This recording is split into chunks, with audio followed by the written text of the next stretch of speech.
Ladies and gentlemen, we are live on set at the CCW Vegas show, the biggest, most definitive, most iconic customer contact event in the world. We're here at the Mirage, and we're already a few hours into the main conference day, some tremendous sessions, great conversations with some leading solution providers, and really understanding that these aspirations of customer centricity, these ideas you have, don't have to be aspirations. They can be realities. And one of our conversations coming up next is going to be involving two people who've worked to make it a reality in an organization and demonstrate through careful use of technology, understanding their business, what it takes to really connect and make a better customer experience. So we have with us today, we have Carmit DiAndrea of Verint, and we also have Nate Ford of Allianz. So how's everything going? It's going really well. Thank you. It's a great conference so far. Absolutely. I have to agree. It's a great conference. Thanks for having us. Now, I cover the space as an analyst. I come to these events all the time. Everyone talks about automation. Automation has become an utter cliche in these events. You know, I come here all the time. I cover the industry. Every technology provider out there, every outsourcer, anyone with a footprint in the space wants to position themselves as an automation expert. But at Verint, you've taken a specific approach. That's going to be your message here today. That's a real message of the way you connect with your customers. So what makes your approach to automation special? What do you focus on? So we really focus on infusing automation into every single one of our products in our entire product suite.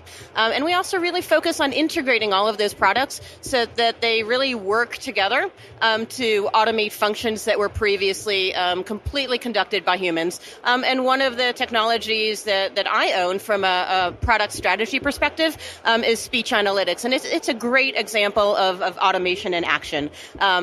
Speech analytics uses AI technology, specifically natural language processing, to convert unstructured conversations into structured data that can then be mined and understood and really analyzed like any other piece of structured data. So instead of having humans listening to calls and capturing data, you essentially have the ability to understand the content of every single one of the conversations that occur between your customers and your agents every single day.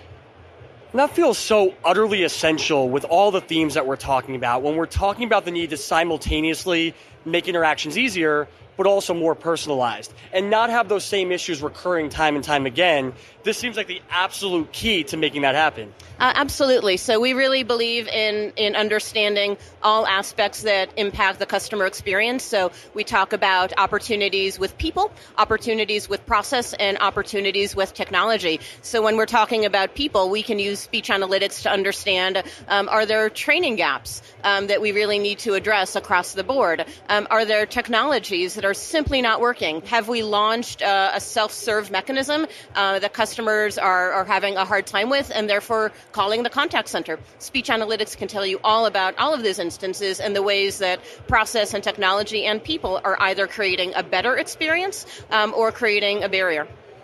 Now, I mentioned that there's constant talk about automation in the space. And one of the hazards is that it risks making automation a cliche when it can actually become super valuable. Another hazard is that it might lead to the misconception that technology is sort of taking over the customer engagement space and that there's no longer a need for the human connection. What's your take on that? So I spent most of my career in quality monitoring. I worked for quality monitoring third-party organizations. And when I first heard about speech technology and automation, that was a very, very real fear. We believe that our jobs would be gone within a span of 2 or 3 years. But the reality is that with the maturity of AI technology today, AI really helps to refine and optimize the connection and the interactions between humans and machines to make them better. It's not eliminating humans, but it is creating a change in the way that humans interact with technology and the way that we do our jobs in the contact center. I believe, Nate, you probably have a perspective on this as well, given that on the end user side. Absolutely. So when I talk to lots of people who are thinking about starting to switch to speech analytics, something that I observe is they often are looking to fully replace a human staff. And I really always stress that that's not a route that you can take currently. As Carmit was just mentioning, you really have to combine the automative tools that are provided to you with a human insight. in order to really get the most value out of it. So, for example, I can use speech to identify a small subset of calls in order to get a precise listening rather than digging through the millions of calls that are available to me in the call center. So you really are combining the two worlds of automation and the human input. Another way I've heard about it is basically saying the idea that automation allows you to capture what the human ear may not hear, what the customer may not be saying explicitly, what may not be obvious throughout the journey. And instead, automation can kind of handle that front, but still making sure your agents are listening, still making sure you're attuned with what your customers are wanting to do. That allows you to really build the ultimate connection. Absolutely, and I think automated quality monitoring is a great example of that. We've spent years and years really creating rigor around what is a human and sometimes a subjective process. But when you have machines assessing criteria and evaluating calls, every single call is evaluated in exactly the same way. So you have a great deal of consistency that you really couldn't achieve with human listeners. Now, that's obviously a great tip. It's a great idea behind why automated speech analytics has value. Now, making it work in your program, though, and Nate, you just shared how you have that balance of technology and the human dynamic. So for those listening out there, those who want to take their analytics function to the next level, those who want to better understand their customers, what are some recommendations you have? I would say my number one recommendation is to make sure that you are hiring the right people to be able to interpret that information. When it comes to speech especially, there really is a balance of art and science when it comes to this. You have to be able to interpret data and be someone who's able to take a scientific approach at looking at gathering information. But you also have to understand the way that humans talk to one another. People having conversations on the phone, especially if it's sort of an unscripted call center, aren't going to speak the same way that you would if you asked them a survey question. If you ask someone, how do you recommend improving our company? They're going to give you a flat-out straight answer that you can then generally parse through pretty easily. Whereas when you're using this speech technology, you really have to be able to interpret that information in a way that is real, that the way that humans talk to each other. Love to jump in on that as well. So I was a speech analytics user for about 5 years, and I think 2 additional tips. The first would be data governance, building categories, building queries or lexicons, whatever you call it in speech analytics. You need to do a lot of testing and refining to make sure that your category is effectively capturing your intent. So testing and making sure that it's accurate and comprehensive is really, really important, because once you publish it, everyone in your organization will have access to it and everyone will assume that it is correct. So you need to make sure that it is accurately capturing the intent. So getting the information out there, communicating it throughout the business, hugely valuable. But that's not the entire journey, because you really want to make sure that you're using that data to take action, to drive business outcomes. So what are some recommendations from going from, okay, you have the right vision, you have the right people leading your analytics program, to now you have people actualizing what you're learning? So I'll start with 2 fairly traditional use cases for speech analytics, and then I'll turn it over to Nate. And then I'd love to talk about some non-traditional uses.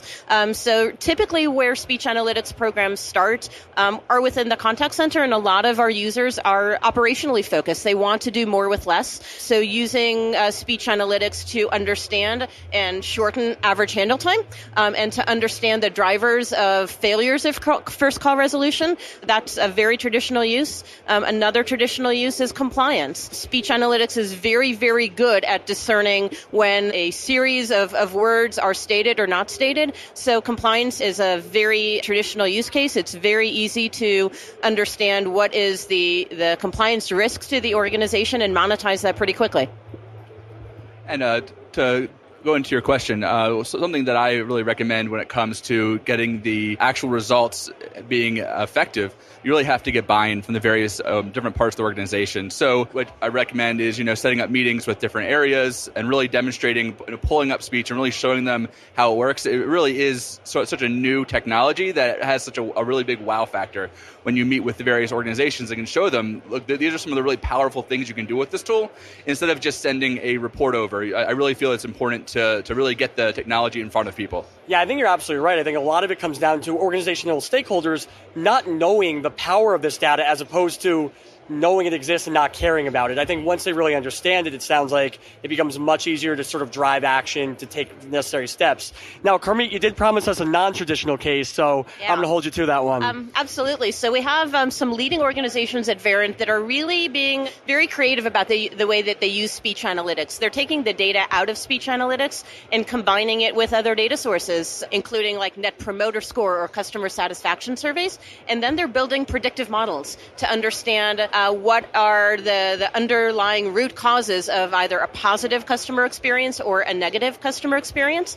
They're then predicting a Net Promoter or a CSAT score for every single call and proactively reaching out to the customers who would have given them a negative Net Promoter Score had they taken the time to do the survey. That's so valuable because, I mean, there are any number of nice things you could do in theory for your customers. But when you know what really moves the needle and you have data to back that up, that's when you can be so precise with your strategy. That's when you can make the right investments.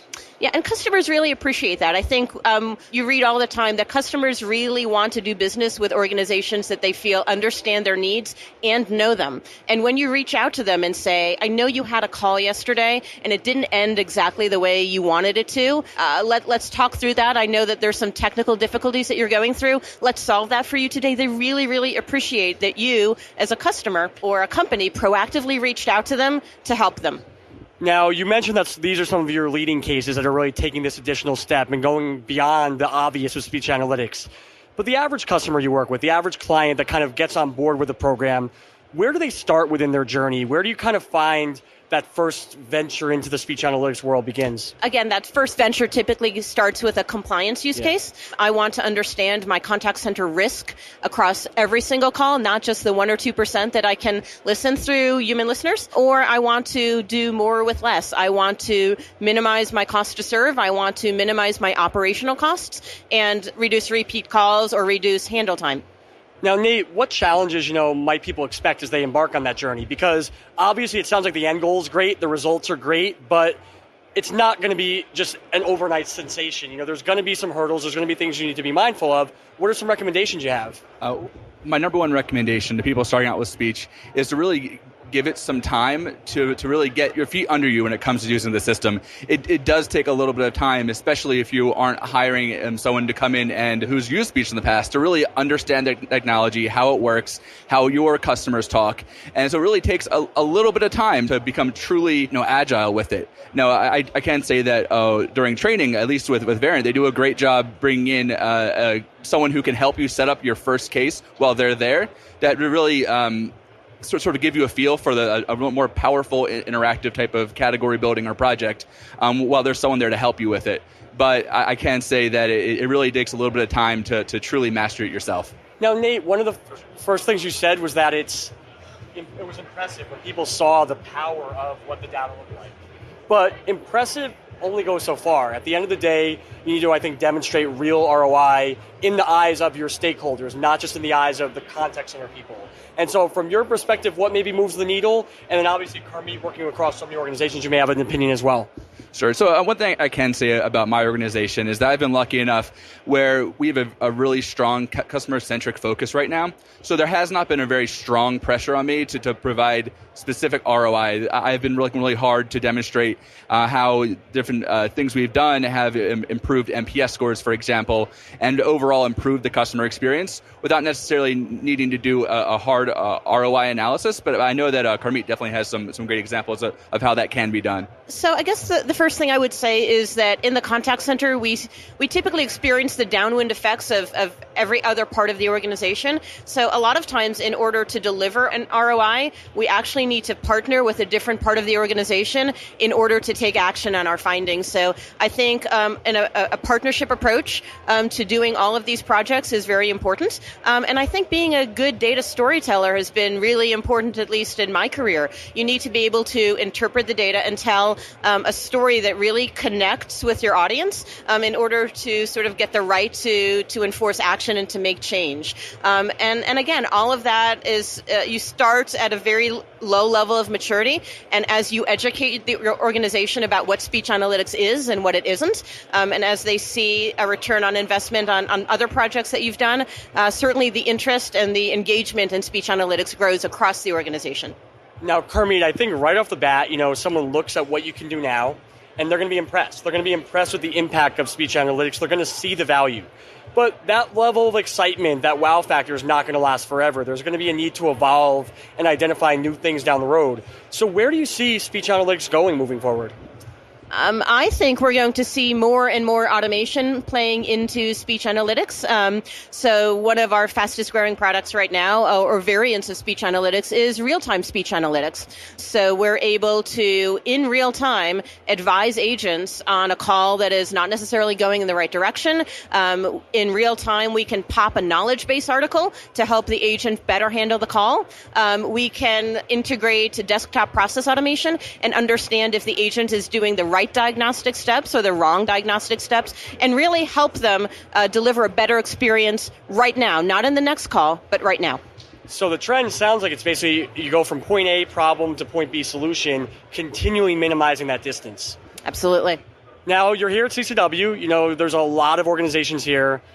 People are going to go home. They're going to start thinking about who made the best impression, who may deliver the most exciting solutions, who had the best message. Why is Verint going to be on the top of that list for organizations? I guess I will end where I started, and that is that we're infusing AI and automation into every single one of our products and making sure that all of our products are integrated and work as a single solution across all of our solutions, so that you're not buying point solutions, you're buying solutions that work well together. It's not a 1 + 1 = 3, it's a 1 + 1 = 5 in terms of delivering a better employee experience and delivering a better customer experience at the same time.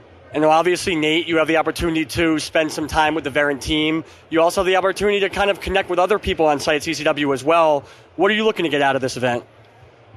I'm definitely looking to expand my knowledge of speech analytics. I've been using it for a little while, but like any other type of specialty, you can get siloed after a little while. So I love these events where you can interact with other people who do the same job that I do, and maybe get some new, fresh ways of looking at it or approaching it.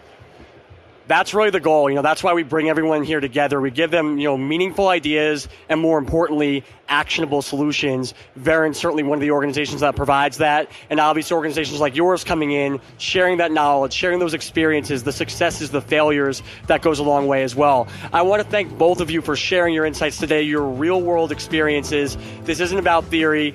Your customers are at stake here. Your business is at stake.